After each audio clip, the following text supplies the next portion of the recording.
An interim ruling by the International Court of Justice, ICJ, on January 26 stopped short of ordering an immediate halt of Israel's military operations in Gaza. However, the court did rule by an overwhelming majority that Israel must take all measures to prevent any acts that could be considered genocidal under international law. Broadly speaking, genocide means the attempt to destroy, in part or in whole, a national or ethnic group. The State of Israel shall, in accordance with its obligations under the Convention on the Prevention and Punishment of the Crime of Genocide in relation to the Palestinians in Gaza, take all measures within its power to prevent the commission of all acts within the scope of Article 2 of the Convention. The court also ordered Israel to punish public comments that could be considered incitement to genocide, to ensure humanitarian access to Gaza, and to prevent any destruction of potential evidence. Israel was ordered to submit a report to the court on what it's doing to uphold the ruling within a month. Israel began bombing and blockading the Strip after its territory was attacked on October 7th by Hamas, which is considered a terrorist organization by the United States and the European Union. It stormed Israeli towns, killing more than 1,000 soldiers and civilians and seizing around 250 hostages. Israel says its response is aimed at freeing the hostages and destroying Hamas. But according to the Hamas-run health ministry, some 25,000 people have been killed, mostly women and children. In response to this, South Africa has accused Israel of genocide at the ICJ.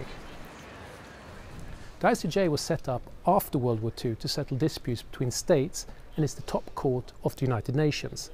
But it's not a criminal court. Its function is to give opinions on matters of international law.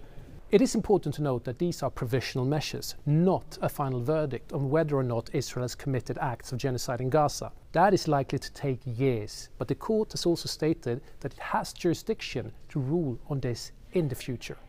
In the court's view, at least some of the acts and omissions alleged by South Africa to have been committed by Israel in Gaza appear to be capable of falling within the provisions of the Convention.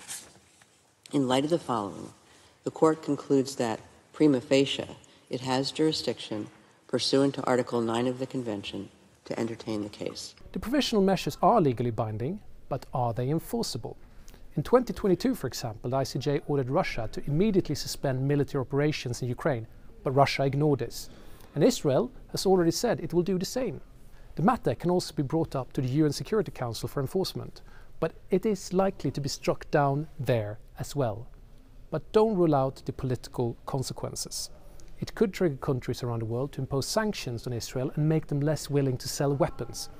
It could influence proceedings at other courts, notably the International Criminal Court, which deal with potential war crimes committed by individuals and not states, like the ICJ. I don't think that there will be a direct impact from the mentioned countries on Israel at this moment. However, through the diplomatic channels, I think, or some sort of politics, there will be put pressure on the implementation of the measures. But as said, I don't think that will be very obvious. In his first response to the ruling, Israel Prime Minister Benjamin Netanyahu said it was outrageous that Israel was even being accused of genocide. South Africa called the ruling a decisive victory for international rule of law. In the meantime, the war on the ground continues.